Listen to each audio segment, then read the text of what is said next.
Oi gente, tudo bem com vocês? Hoje eu vim fazer o ranking das leituras do segundo trimestre de 2025. Eu já tinha feito esse mesmo vídeo ranqueando todas as leituras que eu fiz no primeiro trimestre do ano, ou seja, janeiro, fevereiro e março. Eu vou deixar linkado aqui, caso vocês queiram, aqui ou aqui, não me lembro, caso vocês queiram assistir. E hoje então vim fazer esse mesmo vídeo para ranquear as leituras do meu segundo trimestre, então abril, maio e junho. Antes de começar, quero avisar, porque estou recebendo alguns comentários pedindo para eu fazer a tag do 50%. Para quem não sabe, a tag do 50% é um vídeo em que a gente recapitula as leituras que foram feitas no primeiro semestre do ano, né? Por isso 50%. Eu vou fazer esse vídeo, vai ser o próximo vídeo que vai sair aqui no canal. Eu só não fiz ainda porque eu achei que faria mais sentido eu primeiro fechar o mês de junho, então o último vídeo que saiu aqui no canal foi o vídeo de lidos do mês. Aí em seguida fechar o trimestre, então tô aqui fazendo o ranking do trimestre. E aí só depois disso fechar o semestre, e aí então fazer a tag dos 50%.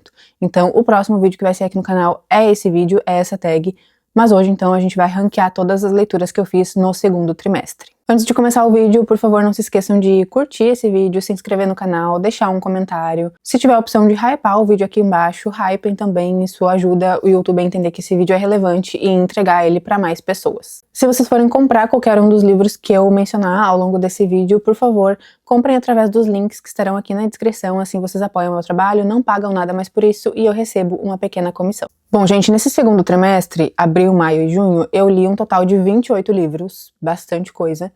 Então, eu organizei já o ranking e vou falando aqui pra vocês do pior ao melhor. Então, do 28º até o primeiro lugar. Não foi muito fácil organizar essa lista, eu fiquei com bastante dúvida ali com alguns títulos, troquei de lugar várias vezes, mas enfim.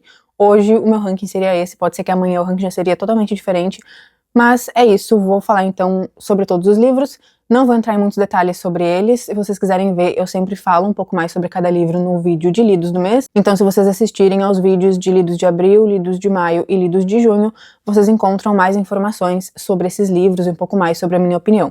Eu não vou entrar em muitos detalhes aqui, porque como são quase 30 livros, se eu for falar muito sobre cada um deles, esse vídeo vai ficar com 2 horas, e não é minha intenção, então vamos lá. Bom, em 28º lugar, esse eu não tive dúvida nenhuma, ficou Os Maridos. Esse é um livro que eu tava com bastante expectativa pra ler, porque eu tinha gostado da sinopse, e quando eu li a sinopse aqui em vídeo, logo que eu recebi ele, bastante gente também comentou e se interessou pela sinopse, falou que achou interessante e que queria ouvir a minha opinião sobre. E a sinopse é basicamente uma mulher que ela consegue trocar de vida toda vez que ela não tá satisfeita, porque sempre que o marido dela sobe no sótão da casa, ele desaparece e desce um marido novo. E com esse marido novo, consequentemente, vem uma vida um pouco diferente pra ela. Então, amigos novos, um emprego novo algumas vezes, enfim. Então, tendo essa facilidade de trocar de vida, ela acaba abusando um pouco disso. E aí, qualquer coisinha que ela não tá satisfeita, ela vai trocando de marido infinitamente, assim, o quanto ela quiser. Eu achei a sinopse interessante e eu acho que dava pra trabalhar vários assuntos, assim, a partir dessa premissa. Mas eu acho que a forma como a autora escolheu fazer não funcionou, foi assim a pior forma possível de desenvolver esse tema, desenvolver esse assunto. E aí eu cheguei a terminar o livro porque eu tava na esperança de que no final a gente fosse chegar então a alguma conclusão, alguma moral da história, mas o final pra mim também foi um final que, além de ser preguiçoso, ele é um final que não tem sentido, ele é um final sem graça, é um final sem sentido.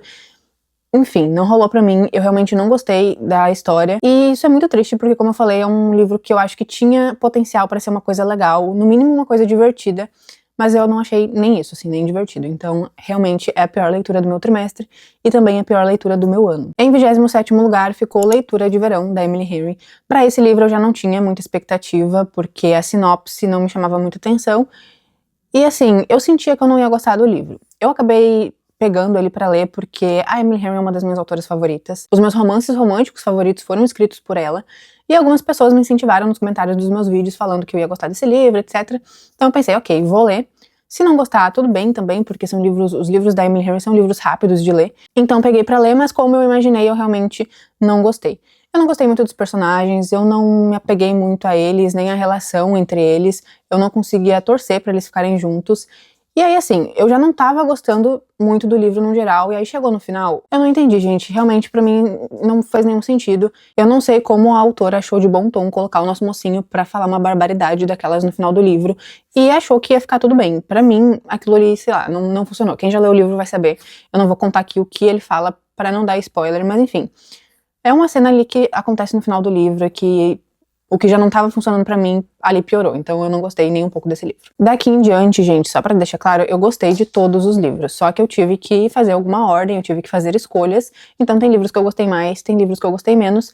Mas do 26º até o primeiro, todos são livros que eu mais gostei do que não gostei. Então foram leituras, no mínimo, 3 estrelas. Em 26º lugar, eu deixei A Mulher de 30 Anos, do Balzac, que é um clássico e eu não me arrependo de ter lido. Eu gostei muito de ter feito essa leitura, entendi muito a importância, a relevância dele, principalmente considerando a época, mas a história pra mim foi assim, sem graça e algumas coisas até meio sem sentido. Mas, como eu falei, eu entendo a importância. Aqui, nesse livro, a gente tem uma protagonista que se casa muito jovem, indo contra os conselhos do próprio pai, que falou pra ela que ela não deveria se casar tão jovem, etc.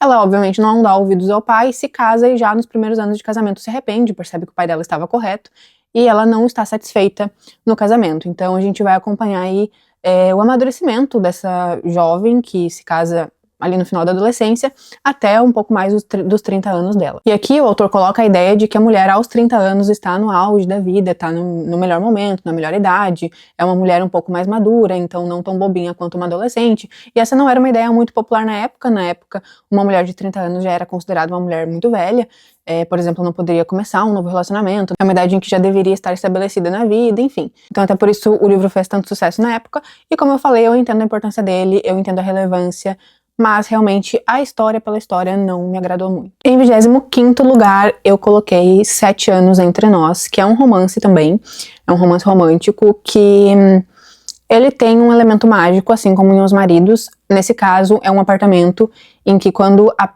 protagonista entra no apartamento, ela volta 7 anos no passado, e aí quando ela sai do apartamento, ela tá de novo no presente.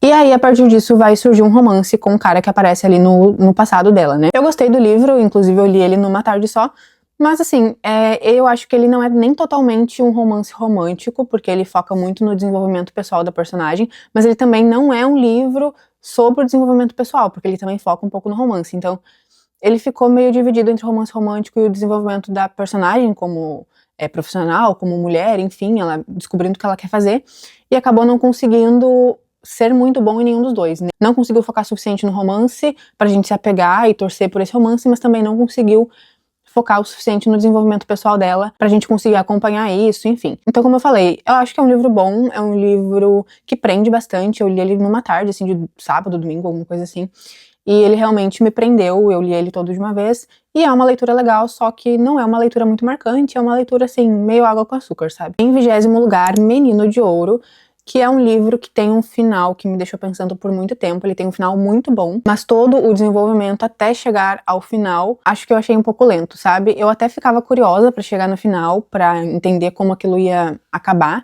mas em alguns momentos eu achei um pouco repetitivo, então por isso eu não gostei tanto assim dele. Eu acho que eu acabei dando 3 estrelas. E basicamente aqui a gente tem a história de 2 irmãos gêmeos, eles são crianças, e logo no início da história a gente sabe que um deles está desaparecido. E aí a gente vai voltar um pouco no passado para entender a relação desses 2 irmãos entre si, mas também com os pais, com os familiares, com outras pessoas, e até chegar o momento então que ele desaparece e tentar entender o que aconteceu com ele, se ele fugiu, se ele foi sequestrado, enfim. Ali pelo meio do livro eu já estava imaginando o que poderia ter acontecido, porque ele vai nos dando alguns indícios do que pode ter acontecido. E eu realmente estava correta sobre o que aconteceu, mas ainda assim o final surpreendeu, porque tem um elemento ali no final que eu não imaginei que aconteceria dessa forma, que eu não imaginei que se daria dessa forma. Me surpreendeu e me deixou pensando por muito, muito, muito tempo. Então eu acho que ele tem um final muito bom, mas um desenvolvimento um pouco lento e arrastado. Em 23º lugar, A Analfabeta. Esse é um relato autobiográfico da autora e eu gostei da escrita dela, mas ele é um relato muito curtinho, então eu acabei não conseguindo... Não sei, não me marcou muito. Eu sinto que eu finalizei a leitura e ok, eu não pensei mais sobre ele, a não ser nesses momentos em que eu venho falar sobre ele em vídeo. Mas nesse relato a autora vai então falar um pouco sobre a importância da escrita, mas principalmente da leitura na vida dela e como a partir ali do início da vida adulta dela, ela precisou sair do país por conta da guerra e foi parar em um lugar onde ela não conhecia a língua e portanto ela não conseguia ler. Né, ela não conseguia ler os livros que estavam disponíveis, os jornais, as revistas que chegavam até ela, as notícias, enfim. E aí ela vai falar então um pouco sobre a dificuldade, né, de se estar num lugar em que você não consegue se comunicar, mas para ela a principal dificuldade era não poder ler. Então eu gostei da escrita da autora, quero ler outros livros dela, já coloquei na minha wishlist, mas esse em si não ficou muito comigo, não me marcou muito, então só por isso ele tá numa posição um pouco mais baixa. Em 22º lugar, Um Cara Como Esse, da Stephanie. Eu sempre me esqueço sobre o sobrenome dela, gente, mas enfim, a capa vai estar aqui, vocês podem ver. Esse é um romance romântico, eu gostei dele. Aqui nesse livro a gente tem um romance de cidade pequena. A nossa protagonista tem o sonho de comprar o restaurante onde ela já trabalha há muitos anos, e o nosso protagonista quer se tornar prefeito da cidade porque o atual prefeito, enfim, tá fazendo umas merdas ali e ele quer resolver. Só que ambos têm alguns empecilhos ali pra alcançar esses objetivos deles. A nossa protagonista não consegue um empréstimo no banco pra poder comprar o restaurante, porque ela precisaria que alguém assinasse pra ela como avalista e ela não tem ninguém pra assinar.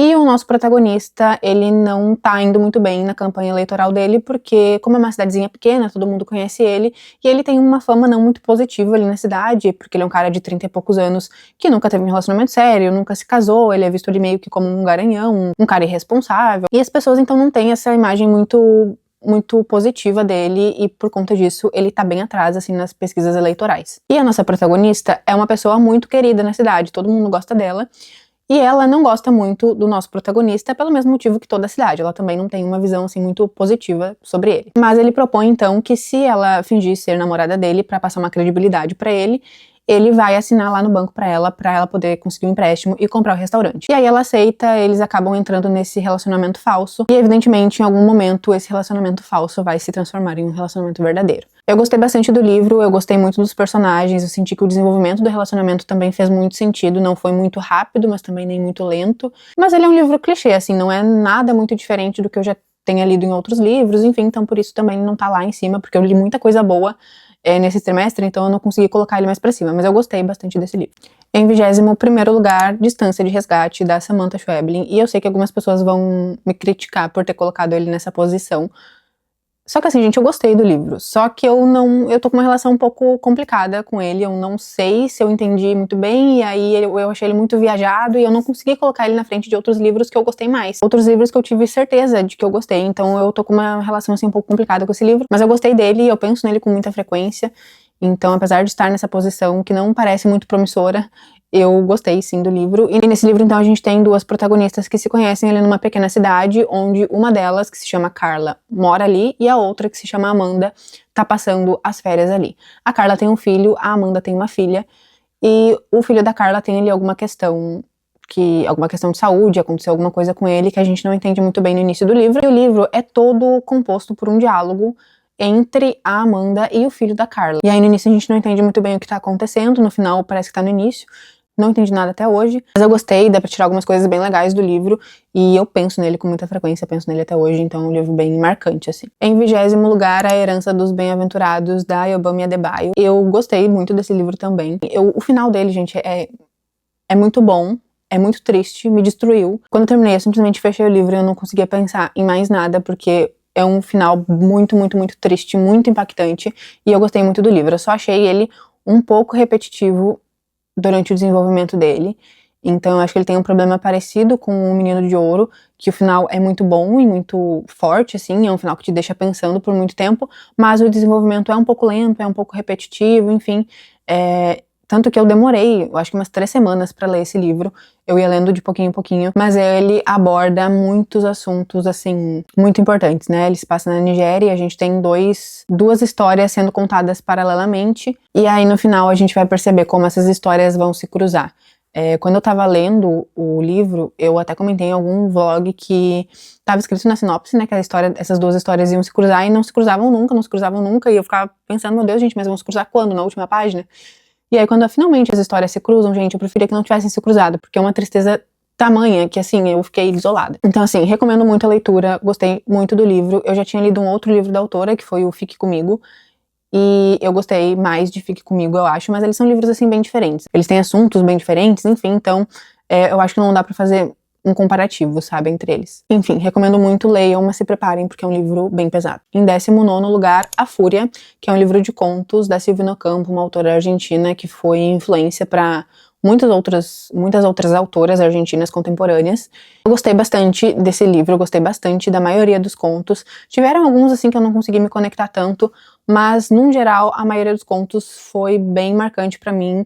Eles são contos que, assim, praticamente todos eles têm a morte como tema, ou mencionam, esbarram na morte de alguma forma, e eu gostei bastante deles, gostei bastante de conhecer a escrita da Silvina Ocampo, quero ler mais dela, e é isso, enfim, acho muito difícil falar sobre livros de contos, mas gostei bastante desse livro, recomendo muito, e é isso.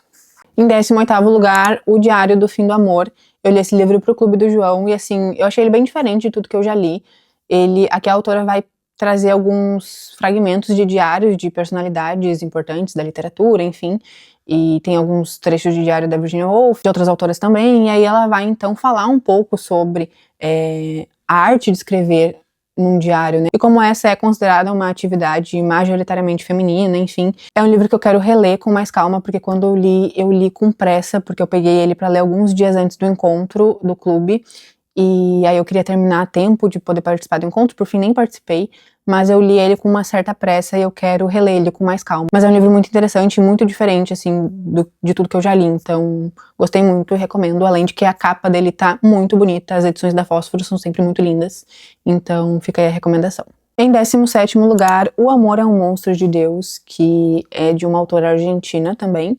E eu gostei desse livro, eu achei, assim, ele tem um primeiro capítulo muito intrigante, muito estranho. Nesse primeiro capítulo, a gente já tem ali uma ambientação numa pequena cidadezinha. Ai, bati aqui. Numa pequena cidadezinha, e os coveiros da cidade entraram em greve. E aí estão acumulando corpos que precisam ser enterrados, não são enterrados porque os coveiros estão em greve. E tá muito calor, enfim, isso acaba fazendo com que suba um fedor assim na cidade e acaba ocasionando também numa infestação de moscas. Então são muitas moscas pela cidade e assim, todo mundo numa agonia porque os coveiros entraram em greve. Aí, encerrado esse primeiro capítulo, a gente vai conhecer um pouco melhor a história da nossa narradora, que é uma jovem, uma mulher, que é descrita como uma mulher muito, muito, muito, muito feia. Eu até li um trecho na época em que eu tava lendo o livro, na época, tipo, 2 semanas atrás. Eu tava lendo o livro e tava gravando um vlog da minha semana, e aí eu li um trecho que descrevia, assim, ela. E, gente, é muito estranho como ela é descrita, assim, como uma mulher realmente feia, repugnante, que, tipo, as pessoas olham na rua e atravessam a calçada porque ela é muito feia. E, enfim, ela vai contar, então, um pouco, né, da história dela e da relação dela com a família, principalmente com a mãe. A mãe é uma figura muito autoritária, que coloca medo em todo mundo, inclusive no pai. O pai, no caso da protagonista, que é o marido da mãe, então a mãe bota medo no próprio marido. E eu gostei muito do livro, assim, eu achei a escrita da autora muito boa. Eu não sei se ela tem alguma outra coisa publicada aqui no Brasil, mas se tiver, eu com certeza vou ler, gostei bastante e recomendo. Em 16º lugar, As Viúvas Passam Bem, que eu ouvi o audiolivro enquanto eu limpava a minha estante, fiz um vídeo limpando a estante, organizando, enfim, vou deixar aqui também caso vocês queiram assistir. E aí, enquanto eu limpava, eu resolvi ouvir o audiolivro. É um audiolivro bem curtinho, ele tem 3 horas, mas você pode também mudar a velocidade da reprodução, porque a narração ela é bem devagarinha, assim, e eu particularmente, normalmente coloco em 1.5, 1.6, às vezes, dependendo do audiolivro, eu coloco até em 2.0, e ele é um livro, assim, bem rapidinho. Aqui a gente vai conhecer 2 viúvas que moram uma de frente pra outra, e elas são inimigas, porque o marido de uma matou o marido da outra numa briga, né, na verdade um marido matou o outro, os dois se mataram meio que ao mesmo tempo ali numa briga de vizinhos, por uma besteira, um negócio de um jornal ali que um pegou do outro, alguma coisa do tipo. E aí, então, desde o falecimento dos maridos, as duas declararam guerra, elas se odeiam, e aí todo o bairro sabe disso, todo o bairro entende que elas são rivais, que elas são inimigas, que uma não pode estar no mesmo ambiente que a outra, e ninguém se mete nessa briga, eles entendem que é coisa delas e elas que se virem. E aí a história é narrada por uma pessoa que mora ali no bairro, uma menina que mora ali no bairro, que era criança quando aconteceu ali a morte dos 2 maridos. E aí ela vai contar coisas que ela ouviu falar e coisas que ela presenciou, assim, cenas de briga entre as duas. E assim, é um livro que ele é bem divertido, porque assim, são umas coisas bem sem noção, assim, que as duas fazem uma pra outra só pra incomodar. Mas, ao mesmo tempo, ele também tem ele trabalha alguns temas sérios, assim, e bem interessantes sobre a vida dessas 2 mulheres, né? Ela vai contar um pouco da história de cada uma, como cada uma conheceu o marido, a relação que tinha, etc. Então, eu gostei bastante do audiolivro, gostei bastante da experiência de ter ouvido em audiolivro, mas pra quem não gosta de ouvir, ele também tem o e-book disponível no Kindle Unlimited. Em 15º lugar, Uma Vida e Tanto, da Emily Henry, que é o lançamento mais recente dela, saiu no início desse ano, eu acho que foi em abril. E aí, logo que saiu, eu já peguei pra ler. Eu fiz um diário de leitura aqui no canal, também vou deixar, caso vocês queiram assistir. Não sei se tem limite de deixar link aqui, né? Deve ter, mas enfim. Aí, conforme eu fui lendo, eu fui dando as minhas impressões, minhas opiniões lá no diário de leitura. E eu gostei bastante desse livro, eu vi algumas pessoas falando que se decepcionaram um pouco. Assim, eu não amei ele, porque os meus romances favoritos continuam sendo Nem Te Conto e O Lugar Feliz, da Emily Henry. e pra mim Uma Vida e Tanto não chega assim nem aos pés, mas eu acho também que a autora tentou fazer uma coisa diferente, então não tinha nem como eu esperar que fosse parecido com Lente Conto ou com Lugar Feliz, porque eu acho que ela focou um pouco menos no romance aqui em Uma Vida e Tanto. E pra mim funcionou, assim, eu não acho que foi negativo, mas realmente se você vai na expectativa de ler um romance romântico, pode acabar se frustrando, se decepcionando, porque o livro foca menos nisso do que nos outros livros da autora. Não que não foque, sabe, ele tem bastante foco ainda no romance, mas menos do que nos outros livros. Basicamente, nesse livro a gente tem dois protagonistas, se eu não me engano, o nome deles é Hayden? Eu acho que é Hayden e Alice. Os dois são escritores, o Hayden já é um escritor mais renomado, ele já ganhou um Pulitzer, ele, né, enfim, publica alguns livros famosos, e a Alice tá tentando ainda construir a carreira dela de escritora. E surge a oportunidade de escrever a biografia de uma figura muito famosa, que foi muito famosa durante a juventude, mas que já tá meio que desaparecida há alguns anos, por opção própria, né? E aí agora ela resolveu então contar a própria história. E aí os dois vão competir então pra ver qual dos dois é que vai poder escrever a biografia dessa mulher, que é a Margaret. E aí eu digo que o livro não tem tanto foco no romance dos dois, porque a história da Margaret vai ser bem importante assim no livro e vai ter bastante foco. Eu diria que metade do livro é sobre a Margaret. E aí a outra metade foca nos personagens principais, que seriam o Hayden e a Alice. E a história da Margaret eu achei bem interessante, tem uma vibe meio Evelyn Hugo, pra quem gosta, eu gosto.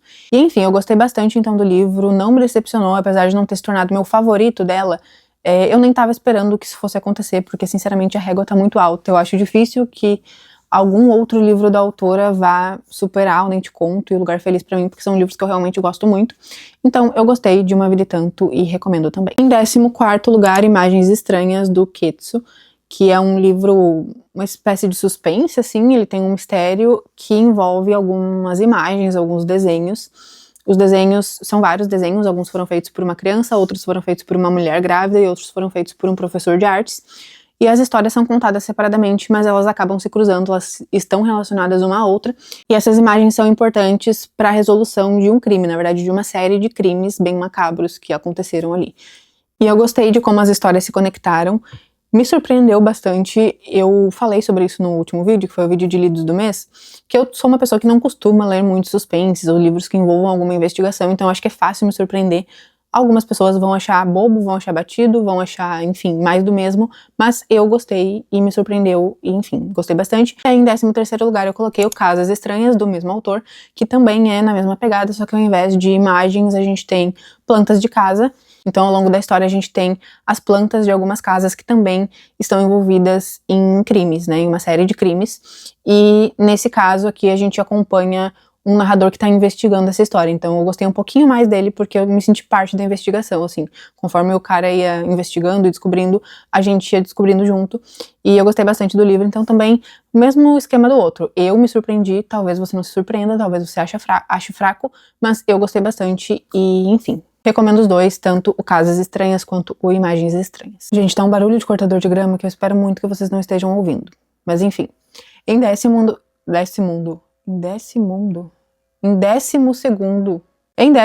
lugar, Mandíbula, da Mônica Orreda, que eu li pro clube da Dalila. Gente, eu não sei o que eu tava esperando desse livro, mas ele com certeza não é o que eu tava esperando.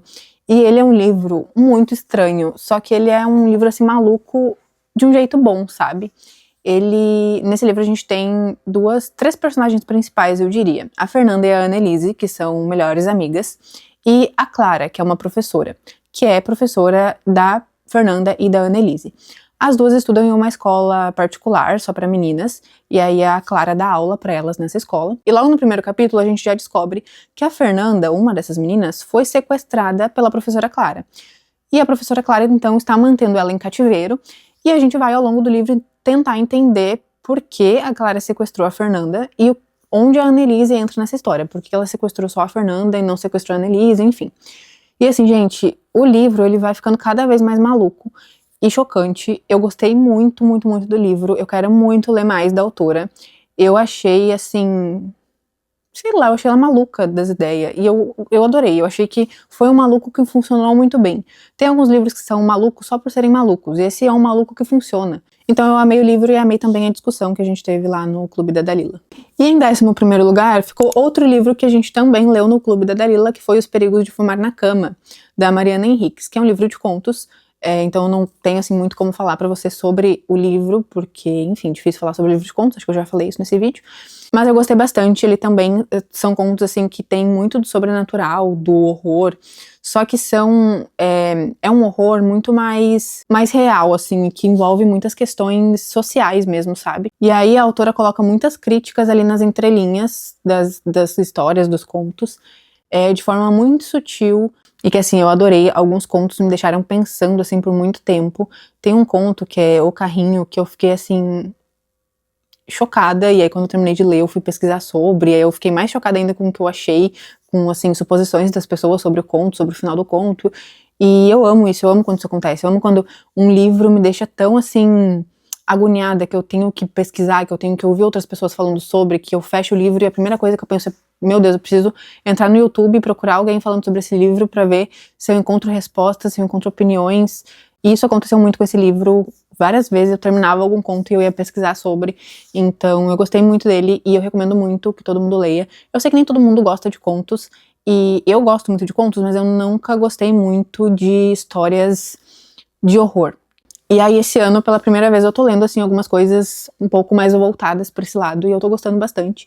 E enfim, recomendo muito também, então, Os Perigos de Fumar na Cama, e quero muito ler outro livro de contos da autora que se chama As Coisas que Perdemos no Fogo, acho que é assim. Então, enfim, em breve lerei e conto pra vocês. Entramos agora no top 10, e em 10º lugar ficou Um Amor Problemático de Verão, da Ellie Hazelwood.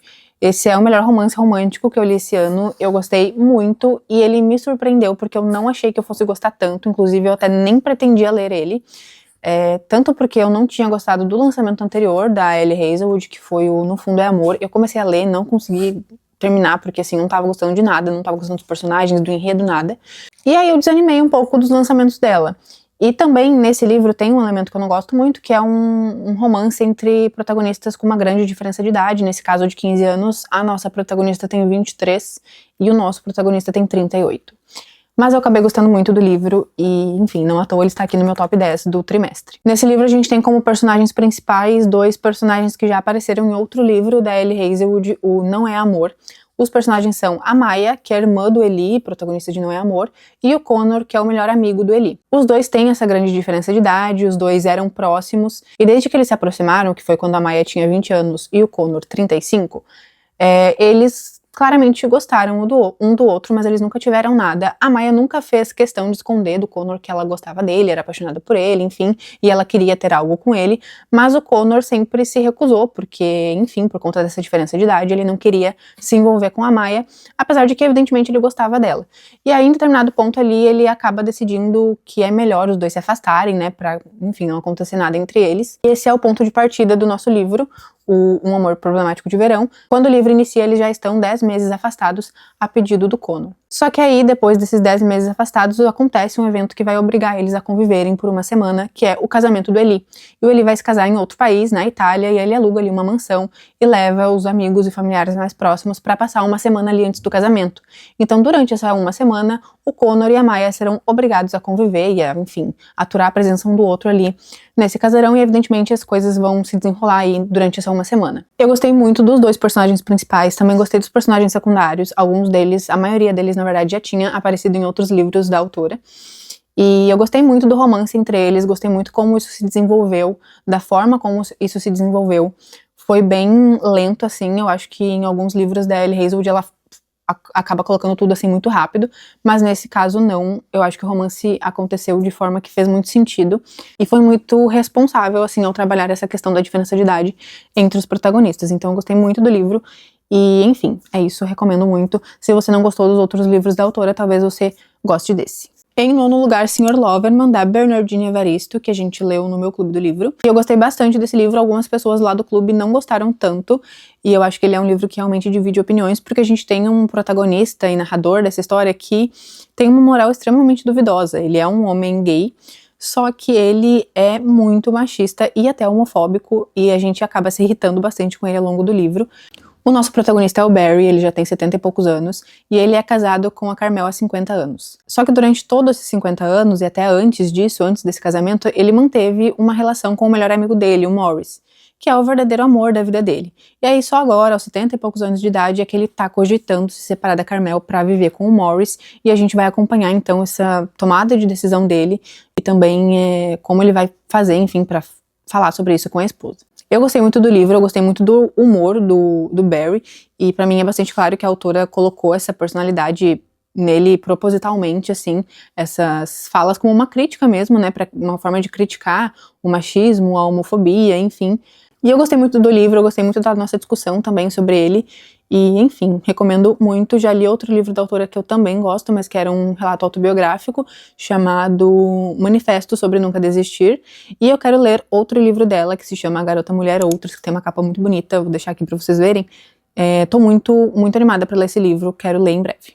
Em oitavo lugar, A Cachorra, da Pilar Quintana. Esse é um livro que estava na minha wishlist há muito tempo eu queria ler ele, já tinha ouvido bastante gente falar sobre, e também já tinha ouvido tanto opiniões positivas quanto negativas sobre ele, então estava bem curiosa para ler. Nesse livro a gente tem como protagonista a Damares, uma mulher que sempre sonhou em ser mãe e acabou nunca conseguindo engravidar. E aí, em determinado momento, ela adota uma cachorra e a relação dela com essa cachorra é muito determinada pelos problemas e pela vida pessoal dela. Então a gente acompanha aí ela, enfim, construindo uma relação com essa cachorra, uma relação bastante estranha e peculiar, assim. E eu gostei muito do livro, mas eu entendo quem não gosta, eu acho que até porque ele tem alguns tópicos sensíveis, ele tem alguns momentos de violência contra os animais, não são muitos, mas quando tem, eu acho que é bem pesado, assim. Então eu entendo quem não gosta, não só por causa disso, mas assim, no geral, eu entendo quem não gostou muito do livro, mas eu particularmente gostei bastante da história, tanto que assim que eu terminei de ler, eu peguei outro livro da autora pra ler, mas a gente vai falar sobre ele mais pra frente. Em sétimo lugar, Cabrita da Peste, do Luan Barbosa, que é um autor nacional, e eu amei esse livro, ele me surpreendeu bastante. Eu me identifiquei muito com o personagem. Nessa história a gente conhece o Murilo, que ele é formado em jornalismo, mas trabalha em uma agência publicitária, não tá assim muito feliz com o emprego, e ele passou recentemente por um término de relacionamento bem complicado, era um relacionamento bastante tóxico assim, e ele tá tentando tratar essas questões na terapia.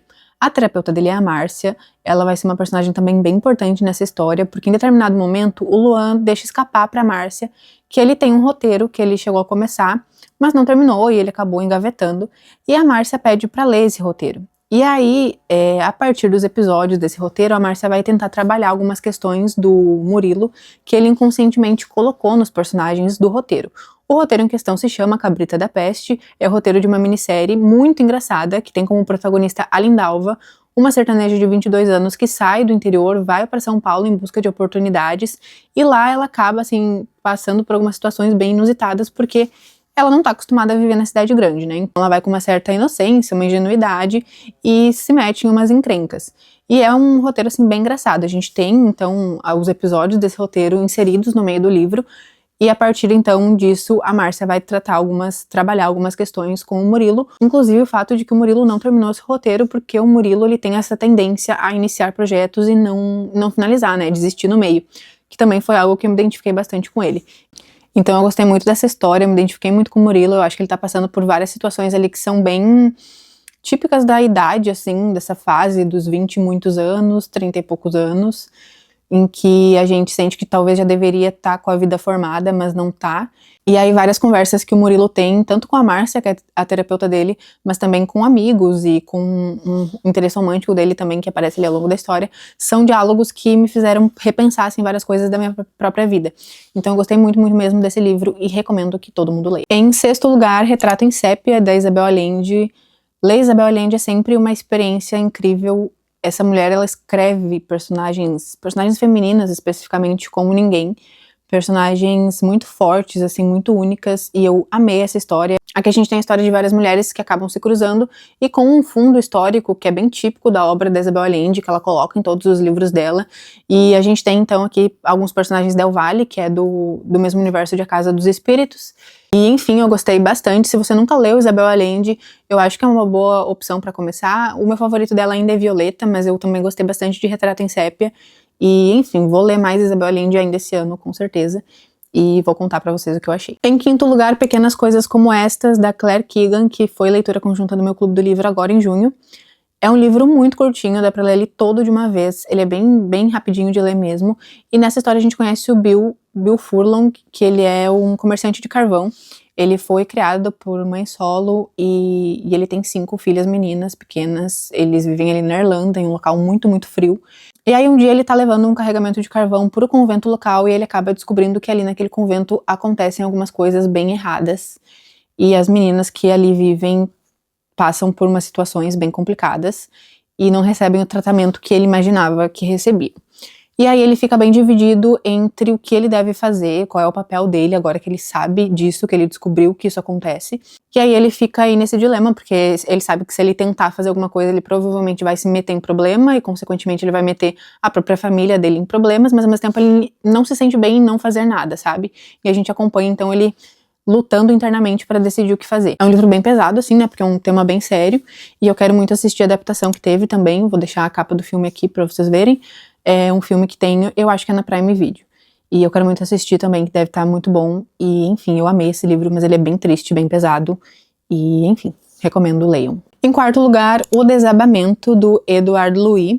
Aliás, a gente entrou no top 5 e eu nem falei, né, nem me liguei. Mas, enfim, em quarto lugar, O Desabamento, do Edward Louis, que foi também uma grata surpresa. Eu nunca tinha lido nada do Edward Louis e eu tava postergando começar a ler a obra dele. Eu expliquei um pouco mais sobre isso no meu vídeo de lidos do mês, que é o último vídeo que saiu aqui no canal. Eu achei que eu pudesse talvez não gostar tanto da obra do autor, mas eu tava muito enganada, pelo menos no que diz respeito ao Desabamento, que eu amei, assim. Eu ainda não li os outros dele, né, eu acabei de ler o Desabamento, quero ler os outros dele em seguida, mas assim, o Desabamento é incrível, gente. Ele vai partir do ponto em que o irmão dele falece, né, o irmão do narrador falece, e ele falece muito cedo, aos 38 anos, né, e aí, a partir disso, o nosso narrador vai usar da escrita como uma forma de lidar com esse luto, de lidar com esses sentimentos bem conflitantes que ele tem, assim, quanto a essa perda, porque ele e o irmão não tiveram uma relação muito boa, e ele vai contar um pouco sobre a relação deles ao longo de toda a vida nesse livro. Vai também contar um pouco sobre o irmão no geral, a vida que o irmão teve, que foi uma vida bem complicada, muito marcada pelo vício,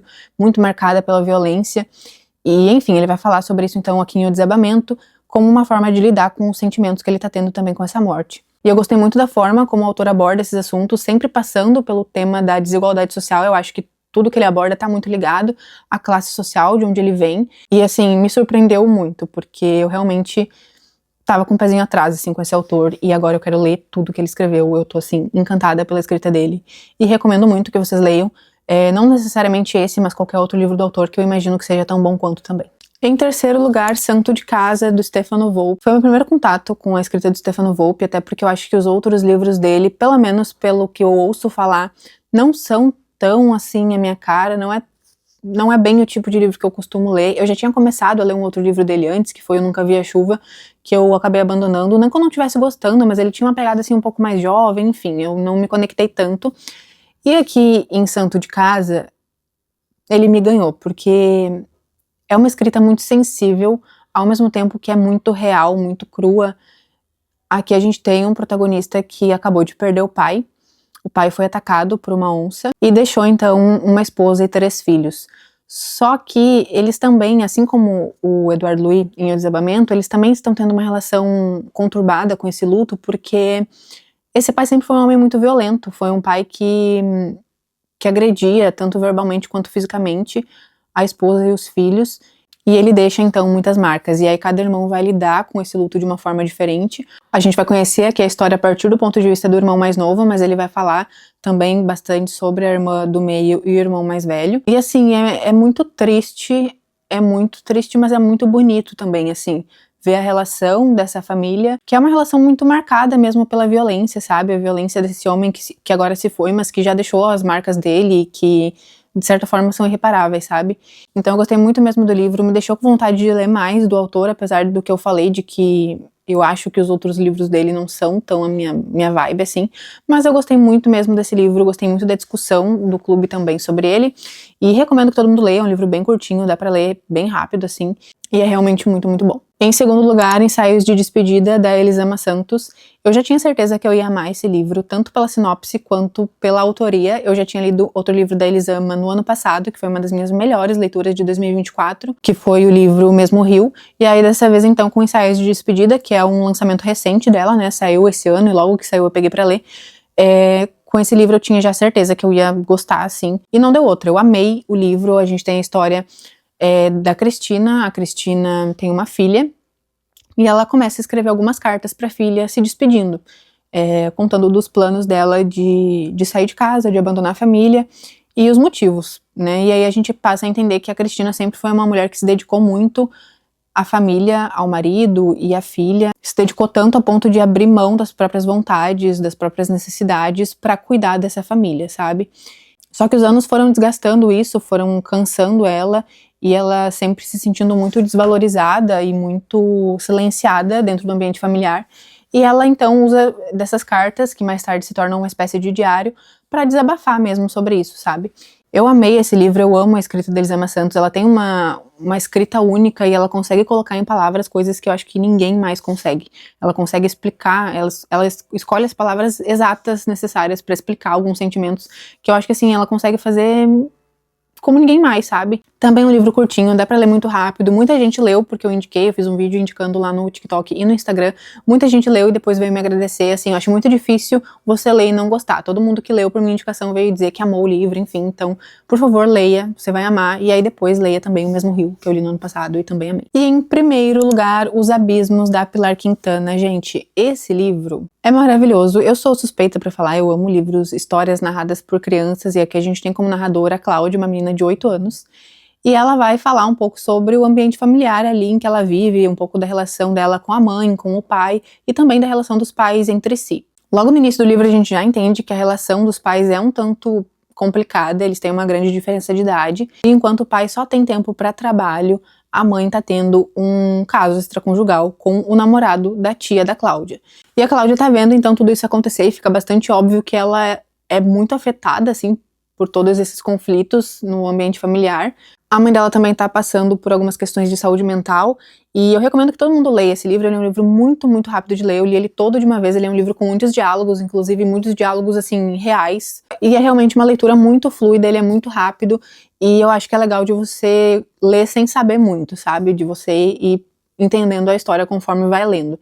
Então eu não quero falar muito sobre ele com vocês, mas assim, ele é incrível, e ele é tão bom que a gente chegou a fazer uma leitura extra no meu clube, porque a gente já tinha todas as leituras definidas, então a gente resolveu fazer uma leitura extra para poder encaixar esse livro, e a gente então leu ele no meu clube, fez uma discussão, foi incrível, foi unanimidade, todo mundo amou o livro, e ele é assim, maravilhoso, incrível. Quem gostou de Se Deus Me Chamar Não Vou, da Mariana Salomão Carrara, eu acho que pode gostar desse livro, e também quem gostou de Dias de Se Fazer Silêncio, da Camila Macari, pode gostar desse livro, e vice-versa também. Se você já leu Os Abismos e gostou, eu indico que leia também o Se Deus Me Chamar Não Vou e o Dias de Se Fazer Silêncio. Bom, gente, é isso. Esses foram os 28 últimos livros que eu li, ranqueados do pior ao melhor. Meu Deus, eu tô há muito tempo gravando esse vídeo. Eu espero que vocês tenham gostado, não se esqueçam de curtir o vídeo, de se inscrever no canal, de deixar um comentário, me contem aqui se vocês já leram alguns desses livros, se gostaram, se não gostaram, enfim. Hypem o vídeo, se forem comprar qualquer um desses livros na Amazon, por favor, comprem com o meu link, sempre deixo aqui na descrição. E se quiser entrar pro meu clube do livro também, é sempre o primeiro link aqui na descrição. Muitíssimo obrigada pra quem assistiu até aqui, um beijo e até o próximo vídeo.